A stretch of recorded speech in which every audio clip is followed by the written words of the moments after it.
হিমঘরের পচা আলু ও পচা পেঁয়াজের দুর্গন্ধে দুর্বিষহ হয়ে উঠেছে নবাসন প্রাথমিক বিদ্যালয়ের শিক্ষক শিক্ষিকা ও ছাত্রছাত্রী সহ গ্রামবাসীদের জীবন। তারা জানান যে মাছির উপদ্রব ও তীব্র দুর্গন্ধের ফলে স্কুলের ছাত্রছাত্রীদেরকে মিড ডে মিল খাওয়ানো প্রায় বন্ধ করে দিতে হয়েছে। বারবার হিমঘর কর্তৃপক্ষ ও স্থানীয় পঞ্চায়েতকে এই বিষয়ে জানানো সত্ত্বেও কোনো কাজ হয়নি। তাই বাধ্য হয়ে স্কুলের শিক্ষক শিক্ষিকা ছাত্রছাত্রী ও অভিভাবক সহ গ্রামবাসীরা আরামবাগ হরিণখোলা এলাকায় ও হিমঘরের সামনে অবস্থান বিক্ষোভ কর্মসূচি করেন এবং পথ অবরোধ করে। তাদের দাবি যত দ্রুত সম্ভব এই অবস্থার প্রতিকার করা হোক। খবর পেয়ে ঘটনাস্থলে এসে পৌঁছেছেন আরামবাগ থানার পুলিশ ও হরিণখোলা ১ নম্বর পঞ্চায়েতের প্রধান পার্থ হাজারি এসে বিক্ষোভ তোলে। এই বিষয়ে শিক্ষক শিক্ষিকা ও অভিভাবক সহ প্রধান পার্থ হাজারি ও গ্রামবাসীরা কে কী বললেন বিস্তারিত শুনুন। 24 আওয়ার্স আরামবাগের রিপোর্ট।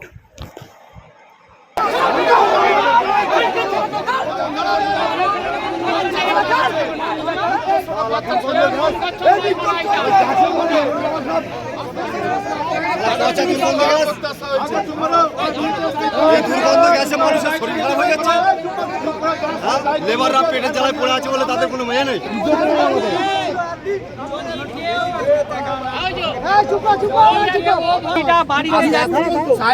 প্রতিটা বাড়িতে যাচ্ছি, প্রতিটা বাড়িতে খাবার তালাতে মাছিতে ভর্তি ভ্যানম্যান করছে। কিন্তু আন্দোলন করেছো, আন্দোলনের মতন আন্দোলন করো। অভিযোগ আছে, তোমরা বলো। কাউকে গায়ে হাত দিয়ে নয়, ঠেলাঠেলি না করে। তোমাদের যে কর্তৃপক্ষকে দরখাস্ত দিয়েছি, কোনো ফলপ্রসূ হয়নি। আমরা আজকে ডায়রিয়া হয়েছে, আমাদের অনেক বাচ্চা ডায়রিয়া হয়েছে, বমি করছে। কিন্তু এখানে আমি অনুরোধ করব, কেউ গায়ে হাত দেবে না, কারণ প্রশাসন আছে আমাদের মাথার উপরে। আমরা এই অবরোধ চালাতাম, হয়তো চালাতেন, কিন্তু প্রধান সাহেব এখানে বলেছেন, কারণ জানি প্রধান সাহেব যেমন বলেছেন, উনি দায়িত্ব দিয়েছেন 2 দিনের মধ্যে আমাদের পরিষ্কার পরিচ্ছন্ন হয়ে যাবে, গন্ধটা অনেকটাই কমে যাবে, গন্ধ পুরো নির্মূল হবে না। নবাসন প্রাথমিক বিদ্যালয়ের শিক্ষক শিক্ষিকা, অভিভাবক এবং ছাত্রছাত্রী সমেত এই গ্রামবাসীরা সবাই এই বিক্ষোভ কর্মসূচিতে সামিল হয়েছি। কারণ আমাদের স্কুলের পার্শ্ববর্তী আছে মোহিনী অ্যাগ্রো প্রাইভেট লিমিটেড নামক একটি হিমঘর। এই হিমঘর থেকে বিগত প্রায় 1.5 মাস ধরে পচা পেঁয়াজের দুর্গন্ধ ছড়াচ্ছে। আমরা স্থানীয় পঞ্চায়েত এবং আমাদের অবর শিক্ষা বিদ্যালয় পরিদর্শক তাকেও জানিয়েছি এ বিষয়ে, কিন্তু এখনও পর্যন্ত কোনো এই হিমঘর কর্তৃপক্ষ কোনো স্থায়ী সমাধান গ্রহণ করেনি। এই দুর্গন্ধের কারণে স্কুলের পড়াশোনার পরিবেশ ব্যাহত হচ্ছে, বাচ্চারা মিড ডে মিল খেতে পাচ্ছে না, এত মাছির উপদ্রব যে অভিভাবকরা বাচ্চাদের স্কুলে পাঠাতে চাইছে না। তাই আমরা আজ গ্রামবাসীদের সাহায্যার্থে এই হিমঘর কর্তৃপক্ষের বিরুদ্ধে আমরা এই অবস্থান বিক্ষোভ কর্মসূচিতে সামিল হয়েছি। যতক্ষণ না পর্যন্ত কর্তৃপক্ষ কোনো স্থায়ী সমাধানের আশ্বাস দিচ্ছে, ততক্ষণ আমাদের এই অবস্থান বিক্ষোভ চলবে। প্রশাসনকে জানিয়েছে? অবশ্যই আমরা জানিয়েছি। কি বলছে প্রশাসন? বিভিন্ন ঊর্ধ্বতন কর্তৃপক্ষের কাছে আমরা আবেদন করেছি, কিন্তু এখনো পর্যন্ত আমরা কোনো সাড়া পাই। আপনার নাম? আমার নাম সন্দীপ দে, আমি নবাসন প্রাথমিক বিদ্যালয়ের সহকারী শিক্ষক। সমাবেশে দাঁড়িয়েছি, কোনো সমস্যার সমাধান না হওয়া পর্যন্ত আমরা স্কুল আর চালাবো না। এখন কি চাইছে? আমরা চাইছি এটা একটা স্থায়ী সমাধান হোক। বাচ্চারা অসুস্থ তো হবেই, এখানে দুটো গ্রামের মানুষ অসুস্থ হয়ে যাবে। কলেরা যদি বাইচান্স কলেরা শুরু হয় মাছি থেকে, তাহলে এখানে মৃত্যু মিছিল শুরু হয়ে যাবে। আমরা চাই একটা স্থায়ী সমাধান, যাতে বাচ্চাদেরও আমরা যাতে সুস্থভাবে স্কুলটা চালাতে পারি, তার সমাধানের জন্য। প্রশাসনকে জানিয়েছেন? প্রশাসনকে আমরা জানিয়েছি, প্রত্যেকের কাছ থেকে লিখিত রিসিভ কপি রয়েছে, আমাদের কোনো সমাধান হয়নি। প্রশাসন কি বলছে?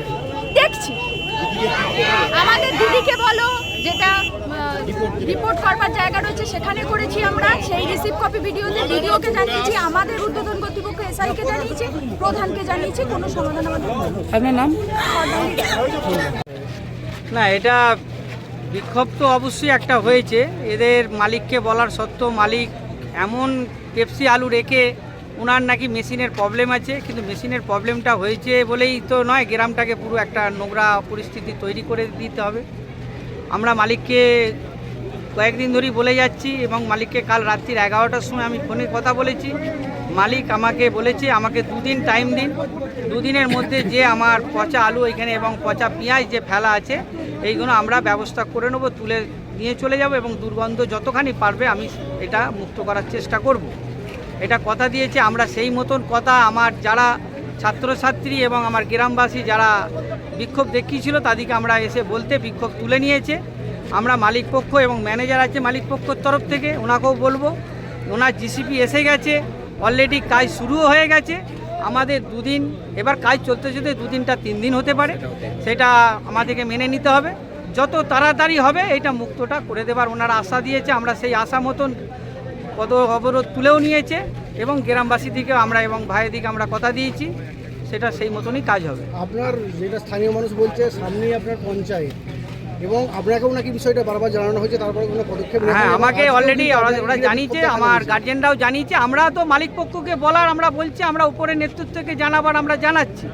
মালিক পক্ষ বলছে আজ যাচ্ছি এবং বর্ষার তারে জিসিবি আসে না, আজকে জিসিবি এসেছে, কাজ শুরু হয়েছে। আমরা চাই এটা যেন একটা লিখিত